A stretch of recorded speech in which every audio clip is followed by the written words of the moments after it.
Maghreb Orient Express, soyez les bienvenus avec nous sur le plateau de MOE sur TV5 Monde. Salma Chedadi, bienvenue à vous. Vous êtes artiste, réalisatrice. Votre exposition Redburn est à voir à la galerie MCC, galerie donc à Marrakech au Maroc. Et votre documentaire a pour titre Qu'est-ce qu'on va faire de toi? C'est diffusé sur Arte, première diffusion le 18 février et dès le 11 février sur arte.tv. Claudine Le Tourneur, disons, bienvenue. Vous êtes journaliste spécialisée en égyptologie, autrice du livre La bibliothèque d'Alexandrie, la première intelligence du monde, c'est aux éditions du Cerf. Et pour l'humour, deux invités, Nidal Saadi à Tunis, merci d'être avec nous. Vous êtes humoriste et acteur. Vous présentez votre nouveau spectacle Deuxième Vie à Lima Comedy Club, 7e édition, du 28 janvier au 1er février à l'Institut du Monde Arabe à Paris. Et vous serez au théâtre Le République le 27 mars prochain. Et en plateau, Malik Belkodja, bienvenue également. Vous participez, vous aussi, à cet événement. Vous animerez le 31 janvier avec Sabrine Zayani la soirée spéciale mariage de Lima, tout un programme, on imagine. Vous jouez votre spectacle Charot responsable au Métropole à Paris jusqu'au 25 avril. On commence avec cette bibliothèque mythique, légendaire, Claudine Le Tourneur, disons. Pourquoi est-ce que ce fut la première intelligence du monde ? Eh bien, évidemment, c'est toujours la question, puisque c'est le titre, mais la première intelligence du monde, c'est la première intelligence humaine. Hein. Ouais. Tout simplement. Ouais. La vraie, loin de l'intelligence artificielle. C'est de là, sans l'intelligence humaine, il n'y aurait pas d'intelligence artificielle. Donc, tout découle de là. Et en fait, ce que j'ai voulu montrer et peut-être rappeler, c'est que tous nos savoirs viennent déjà de l'écriture et que l'écriture remonte à quelques milliers d'années quand même. Et vous le rappelez, Alexandrie, plus qu'une ville, une idée, le lieu où l'humanité, pour la première fois, a imaginé rassembler l'ensemble des connaissances pour en faire un outil de puissance, autant que d'émancipation, on va en parler. Alors justement, j'aimerais lire cet extrait. Ptolémée Ier connaît bien, écrivez-vous, les ressorts de la domination des peuples. À Alexandrie, le roi bâtit bien plus qu'une capitale. Il construit un empire intellectuel et spirituel où le ciel et la terre s'entrelacent en verrouillant tous les leviers du pouvoir économique avec le port, religieux avec Sérapis et intellectuel avec la bibliothèque. Il impose son hégémonie sur la Méditerranée. Clairement, cette bibliothèque légendaire, c'est un outil de pouvoir. C'est un outil de pouvoir, mais un outil de pouvoir qui passe par l'intelligence humaine, par la connaissance et par tous les savants et tous les scientifiques et tous les philosophes qui se sont penchés sur cette connaissance et qui nous ont donné les savoirs qui sont arrivés jusqu'à nous aujourd'hui. Et les idées. Et en fait, ce que j'essaye de montrer dans ce livre, c'est comment aussi, à travers cette bibliothèque et grâce à cette bibliothèque qui a été le premier centre intellectuel du monde, le premier centre de recherche scientifique, où il y a eu des échanges absolument extraordinaires entre tous les savants et tous les lettrés qui étaient adoubés par Ptolémée, puisque c'était une bibliothèque royale financée par le pouvoir. Et donc, tous ces grands savants venaient y travailler et il y avait des copies qui étaient faites, il y avait des armées de copistes qui étaient en fait des esclaves. Il faut savoir qu'à l'époque, c'était des papyrus et pas véritablement des livres, mais on les appelait des livres, et qui devaient recopier pour que cette connaissance et tous ces savoirs se répartissent à travers le monde.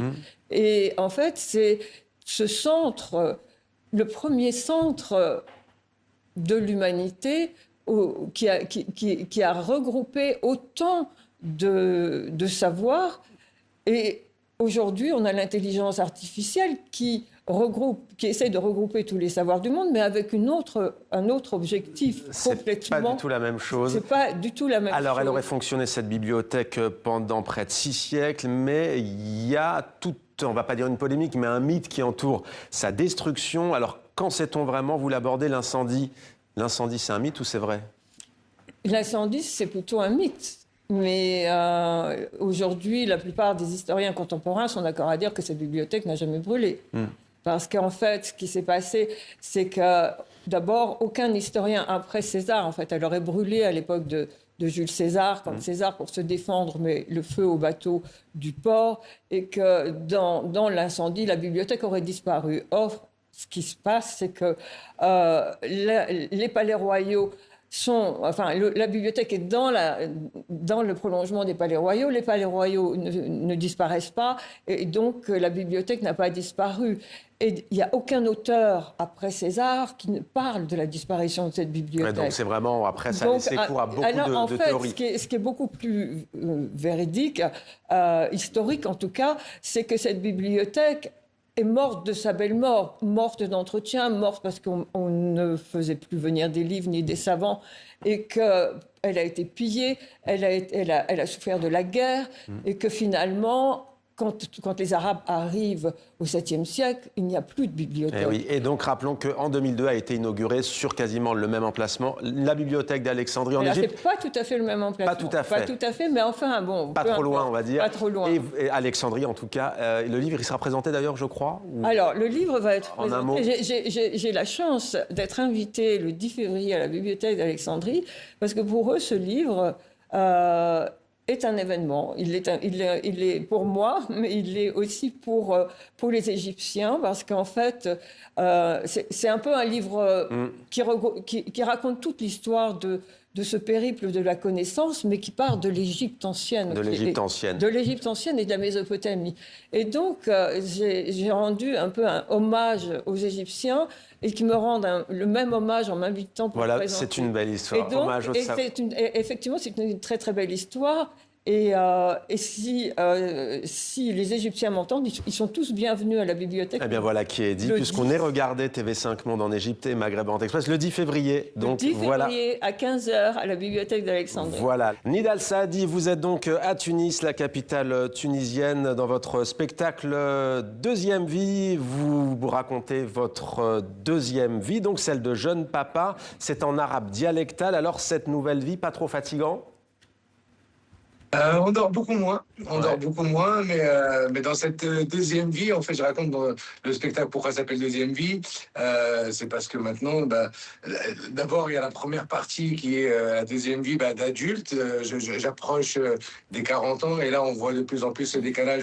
On comprend maintenant qu'on n'est plus un jeune et que, on est classé dans la catégorie des quasi vieux, entre guillemets, le décalage de la langue, le langage, etc. Je veux dire, quand on regarde bien, on est la dernière génération. La nôtre est celle qui a connu un monde sans les réseaux sociaux, sans Facebook, sans Instagram, la mienne, du coup. Et j'imagine que la vôtre aussi, parce qu'on a, je pense qu'on a presque le même âge.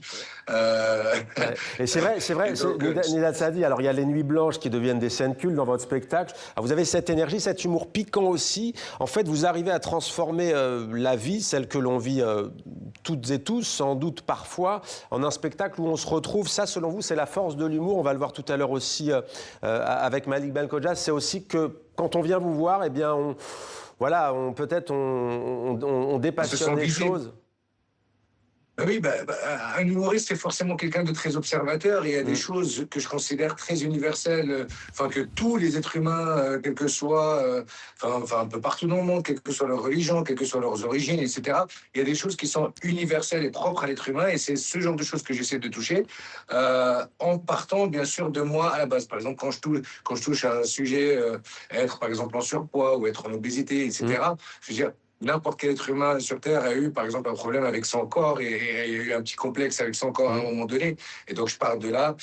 Mais pour revenir, pourquoi le spectacle s'appelle Deuxième vie, pour revenir très rapidement, il est en 4 parties. La deuxième vie d'adulte, de personnes, on va dire, âgées, on s'approche de la quarantaine. Deuxième vie parce que je me suis marié donc il n'y a pas longtemps, donc c'est une deuxième vie de mari. On n'est plus le célibataire ou ce mec qui sort avec une nana, mais on est un mari maintenant. Et je vois Malik Belkhodja qui sourit déjà. Je ne sais pas pourquoi, mais on verra peut-être tout à l'heure. Allez-y. Parce que lui, c'est tout le contraire. Je le connais, c'est un très bon ami, Malik. Mais c'est quelque chose qu'il ne connaît pas et je ne sais même pas s'il aura l'occasion de la connaître avec son rythme de vie, Malik. On va lui demander dans un instant le charron responsable. On ne sait pas si c'est lui. Juste un mot. Alors, juste en un mot, vous explorez la thématique de la paternité universelle. Est-ce que le rôle du père évolue en Tunisie, selon vous ? Le rôle du père est très différent pour moi. Désolé de casser l'ambiance, je vous pose une question de sociologie là d'un coup. Non, mais le rôle du père pour moi il varie qu'on le veuille ou non, en fonction du background qu'il y a derrière. Quand j'ai background, c'est-à-dire le pays dans lequel on a grandi, de la religion, les origines, l'endroit, la géolocalisation. Et donc le rôle de père et la fonction de père est exercée d'une façon très différente en fonction de ces paramètres-là, qui sont bien sûr, qu'on le veuille ou non, l'endroit où on est, la religion, etc. Voilà, c'est universel la paternité, mais il n'y a pas un seul papa pareil, on imagine. Alors je le disais, vous êtes aussi acteur, vous avez notamment joué dans Start-up en 2025 du réalisateur Eiffel Ben Youssef, et vous êtes en ce moment en plein tournage pour une série sur le Ramadan qui approche à grands pas. On va vous laisser tourner vos scènes. On vous remercie beaucoup, Nidal Sadi, d'avoir été avec nous, et on vous dit à très bientôt sur notre plateau, sur TV5 Monde dans MOE. On l'espère. Merci beaucoup. À très vite. Le plaisir est pour moi. Bye bye. Merci. Malik Belkhodja, on poursuit avec l'humour et vous, avant de parler de Charo Responsable. Quelques mots d'abord donc sur cette soirée qui m'intrigue déjà, spécial mariage donc à l'IMAC Comedy Club que vous allez co-animer. Quelques mots d'abord sur cette soirée, en quoi ça va consister? Alors, c'est un festival du rire qui a lieu donc à Lima. Donc, il y a plusieurs soirs, dont le spectacle de Nidal et des soirées de stand-up et de comédie club où s'enchaînent des humoristes. Et une soirée, celle du samedi 31, que je vais co-animer avec une très bonne amie à moi qui s'appelle Sabrine Zayani, sur le thème du mariage. Donc, on sera co-host, on fera des intersketchs, des sketchs, on clôturera la soirée. Pas mal de surprises à prévoir. Je ne vais pas spoiler davantage, mais Sabrine est très motivée pour... rendre jaloux son ex-mari. Donc voilà. Elle est aussi sur ces thématiques, c'est vrai. Totalement. Elle raconte son divorce, Sabrine qui est déjà venue sur notre plateau. Ouais. Votre nouveau spectacle, Malik Belkhodja, Charo Responsable, regardez. En plus, Martin, moi je suis algérien, n'ayez pas peur. Et non, parce qu'en plus, je veux dire une chose, là, ce que vous voyez, c'est vrai que vous êtes entouré d'arabes, mais mon public, moi, c'est des arabes, pas comme sur BFM. Moi, c'est des arabes. Non, moi, c'est des arabes qui ont réussi. Non, mais c'est vrai, c'est les Arabes en CDI. Le Mnécure, il a 54. Vraiment, ça veut dire qu'ils sont tous. C'est les Arabes, tu sais, ils sont dans l'IT, conseil. Et c'est les Arabes qui se marient entre Arabes qui ont réussi, ils reproduisent entre Arabes qui ont réussi. Pour faire d'autres petits Arabes qui vont réussir. Des meufs, moi, je draguais beaucoup de Françaises quand j'étais arrivé. Parce que c'était mon genre de meuf, c'était exotique, c'était des blondes aux yeux bleus et tout, tu vois. Alors quand je dis blonde, c'est pas coloré comme toi, je parle de vraie blonde, d'accord? C'est pas là, parce qu'on les connaît. Tu connais la meuf, elle est marron, mais cheveux blonds. C'est pas... Les Arabes, c'est les miracles de la génétique, vraiment. Zarga avec des lentilles bleues, trucs, il y a des meufs, c'est Avatar, elles sont bleues et blondes. Avatar, c'est nous qui l'avons inventé. C'est nous, c'est au Maghreb, on l'a inventé. Voilà, Charo Responsable. Alors là, la fin là, sur la blonde, c'est de l'impro. Hein. Alors bien évidemment, il n'est pas dans le spectacle. Ouais. Non, pas du tout. De toute façon, tout ce qui Pourquoi vous en aviez une en face de vous?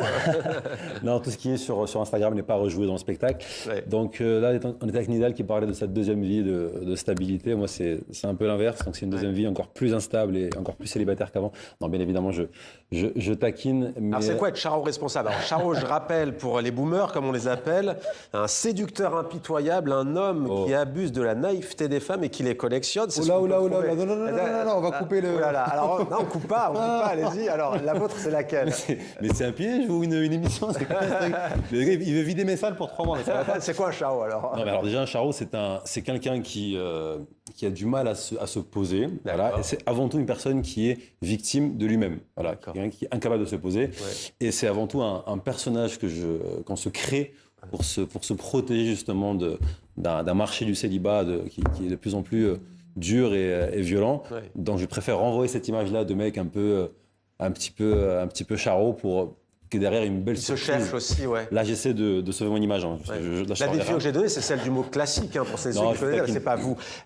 C'est ça, en fait. Et qui doit composer aussi, c'est vrai, on parlait tout à l'heure de l'intelligence artificielle, des réseaux sociaux, mais qui a aussi un impact sur nos vies. C'est vrai qu'il faut, et là, je vais peut-être, avant de vous la poser peut-être à Salma Chedadi, quand on a une double culture, et vous racontez, en fait, ce ping-pong entre les deux rives de la Méditerranée, c'est vrai que c'est parfois difficile, avouons-le, de ne pas devenir schizo, non, de vivre en son temps, que l'on soit pieux ou pas, pratiquant ou pas, que l'on aime la vie aussi, que l'on aime aussi voilà, le plaisir aussi, le plaisir spirituel, le plaisir aussi charnel. Ça peut être compliqué qu'on soit homme ou femme de composer avec ça en 2026 ? Moi, je trouve que ce qui est compliqué, pour moi, c'était d'être une jeune femme au Maroc. Parce que j'ai grandi dans un microcosme très francophone, très occidentalisé, avec des valeurs qui étaient très ouvertes, de tolérance, etc. Et donc oui, j'ai trouvé ça difficile. Et je pense que cette question d'identité, elle s'est résolue en étant pleinement française en France et pleinement marocaine au Maroc. Et je trouve que c'est la meilleure solution. Et ce qui est intéressant avec Malik Belkholla, c'est que vous dites, en fait, c'est surtout, on dit souvent, à ce que je disais, de ne pas devenir schizo ou l'être, c'est surtout le regard des autres, en fait. Ouais. On essaie toujours de composer en fonction du regard de l'autre. Alors qu'en fait, ce regard, en fait, il faut juste en faire abstraction. Et il dit peut-être ce qu'on est aussi, il faut juste l'assumer. C'est une question de réponse. Les deux, je crois, je la suscite. Non, donc, en fait, justement, si vous voulez, le fil conducteur du spectacle, c'est un peu toute cette dialectique entre ce fait de choisir, de ne pas choisir au final, entre une identité qui est beaucoup plus complexe qu'on le faire croire, un rapport à la religion qui est plus complexe qu'on le faire croire, et un rapport également à l'engagement. Je pense qu'on vit une époque où tout le monde aimerait se poser, aimerait une stabilité, mais on est tous animés par une espèce de volonté, de soif de liberté. Attiré. Et voilà, et justement, le fil conducteur du spectacle, que ce soit en texte ou en impro, c'est justement toute cette schizophrénie, consciente ou inconsciente, d'un monde où on veut tout à la fois et on a du mal à choisir une direction plutôt qu'une autre. Donc le spectacle s'appelle Charo responsable, mais il est beaucoup plus, je dirais, profond qu'il en a l'air. Bien sûr. Même si les thèmes que j'aborde sont quand même d'une légèreté, d'une efficacité, c'est voulu, mais c'est un peu l'idée, quoi. Claudine Le Tournaison, Charo, vous connaissiez le terme, vous l'aviez déjà entendu ? Non. Voilà, vous l'avez découvert aujourd'hui. Absolument. Voilà, le terme, même si encore une fois, vous venez de le rappeler, ce n'était pas que sur ce personnage. L'art à présent avec vous, Salma Chedadi, avant tout à l'heure le cinéma et votre documentaire. Alors, Redburn, que raconte votre exposition que l'on peut voir donc à Marrakech ? Alors d'abord, c'est ma première exposition au Maroc et ça me touche beaucoup parce que c'est un endroit où j'ai grandi, mais c'est aussi un endroit où, parce que finalement la peinture là en général, il n'est pas reçu de la même façon selon l'endroit où il se situe, où il est montré. Et là particulièrement, oui, ça me touche parce qu'il est question de portraits, de regards sur le masculin et sur un masculin qui ne se performe pas comme les charros, en tout cas une certaine forme de vulnérabilité que j'ai pas eu l'habitude de voir représenter. Et donc c'est quelque chose qui était important pour moi, que je recherche depuis quelque temps. On voit vos œuvres. Vous explorez effectivement, vous tourniez vers Mali, vous explorez justement le masculin au-delà du récit héroïque, là où la virilité justement, vous le disiez, se performe pas. Il est éminemment question du rapport au corps. Et vous parlez aussi de la couleur rouge que vous arborez aussi aujourd'hui. Comment vous avez créé cette œuvre ? Alors le rouge, c'était une couleur qui est la couleur de la violence, qui est la couleur de la guerre initialement, mais qui est aussi celle du désir, qui est la couleur de la brûlure, d'où le titre. Mais c'est une couleur que j'avais envie de m'approprier pour en faire quelque chose d'assez tendre, d'une couleur de la douceur aussi. Ces couleurs, parce que c'est du rouge, mais aussi il y a du rose, des orangés. En tout cas, c'est des couleurs fluo très très vives et qui sont des pigments qui sont assez nouvelles et qui sont un peu liées aussi à ces nouvelles représentations, de ces nouvelles qualités d'imagerie. En fait, dans les nouveaux écrans, et plus les qualités des écrans s'améliorent, plus on a des images et des couleurs très très très flash. Et j'avais envie de réinjecter ça dans la peinture. Pourquoi brûlure ? Redburn, brûlure rouge, c'est comme ça qu'on pourrait le traduire. Oui, on pourrait traduire comme ça. En fait, ce que j'ai voulu, c'est travailler des portraits avec des superpositions de glacis, de couleurs blanchâtres, bleutées, très très légères, et créer la lumière par le rouge. Et en fait, c'est une espèce d'effet de négatif. Et je trouve que le rouge, il injecte quelque chose de très solaire, très, très vivant, de très désirant, et qui nous happe. Et pour moi, en tout cas, c'est une couleur qui appelle au toucher, et ça rend les peintures un peu plus tactiles d'une certaine façon. Ça crée un rapport avec le public aussi particulier. Autre actualité, donc, puisque je le disais, vous êtes une artiste pluridisciplinaire. Votre film documentaire, réalisé avec Karel Fitoussi, Qu'est-ce qu'on va faire de toi ? La phrase ne paraît pas, elle est violente, on va clairement le dire, mais beaucoup de tendresse dans ce film. Je trouvais ces enfants adorables. On regarde cet extrait. Je veux aller dans une maison à côté de mon école. Parce qu'il habite à l'hôtel. Oui, mais... Moi aussi j'habite dans l'hôtel. Non, c'est pas ça. Maintenant, je suis passée dans les maisons de l'hôtel. On a changé de maison. La maison de mon papa, elle est plus loin de ta maison. Et moi, je prends tout le temps ma voiture là. Où est-ce que tu habites, toi? À Drancy. À Drancy. Comment tu fais pour venir à l'école? Je prends du métro tous les matins. Moi, j'ai pas envie que tu partes de cette école. Après, moi, ça me fait de la peine. Moi, j'ai comme Margot. Arrête. Moi, j'ai peur que t'as pas de copain. Mais si j'ai un copain. J'ai un copain qui s'appelle Mamadou. Mamadou est petit. Moi, je sais qu'il va trouver des autres copains quand on change d'école. Après, on a beaucoup de copains et on... Maîtresse, Anna, il pleure.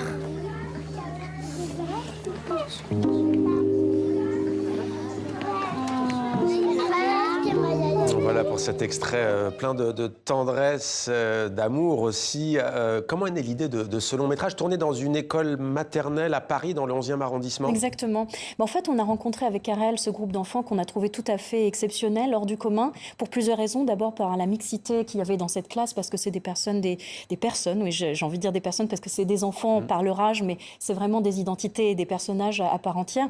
Et donc, c'était des personnes, des personnalités qui venaient d'un milieu socio-culturel très, très différent, parce que c'est une école REP, en réseau d'éducation prioritaire, donc avec des familles qui présentent des différences socio-économiques très importantes. Et donc, ces petites personnes avaient déjà des avis très fondés sur les choses, avaient la capacité aussi, parce qu'à 5 ans, on a un développement du langage qui permet d'avoir une certaine capacité d'argumentaire et d'argumentation. Et ces enfants, ils sont abreuvés comme nous d'images en continu, de guerre, de conflits. Donc vous abordez la religion, la guerre, ils abordent ces thèmes. Ils parlent d'absolument tout. Et ce que j'ai trouvé, ce qu'on a trouvé de passionnant, c'est que on avait envie qu'ils parlent de notre époque, et au lieu de simplement en parler et de témoigner, ou de commenter les sujets d'actualité, on voit à travers eux que l'époque change, parce que dans leur comportement, dans leur rapport les uns aux autres, dans leur façon de s'exprimer, de s'habiller, de réagir aux élections ou à la guerre, etc. Eh bien, il y a un vrai témoignage, un vrai miroir tendu. Il y a aussi une question sur la place des filles. Il y a un garçon qui dit c'est la cuisine. Réponse, c'est pas que les filles. Mon père, il fait la vaisselle. On retrouve la question de la paternité. Pourquoi ce titre ? Qu'est-ce qu'on va faire de toi?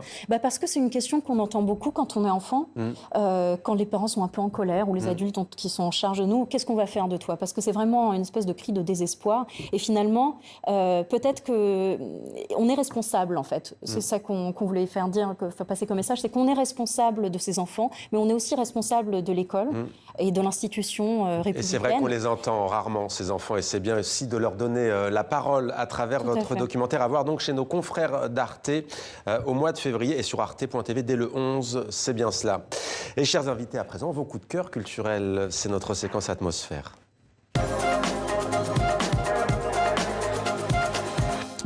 Claudine Le Tourneur d'Ison, le film Le Chant des forêts de Vincent Munier, un film qui s'adapte d'ailleurs parfaitement à tous les âges et notamment aux plus petits. Qu'est-ce qui vous a plu dans ce documentaire? Alors, moi, ce qui m'a frappé dans ce documentaire, c'est par rapport à la Panthère des Neiges, où on est dans un espace ouvert et blanc. Ouais. Et là, c'est radicalement l'inverse. On est dans un espace complètement fermé dans la forêt, avec les arbres. Dans les Vosges.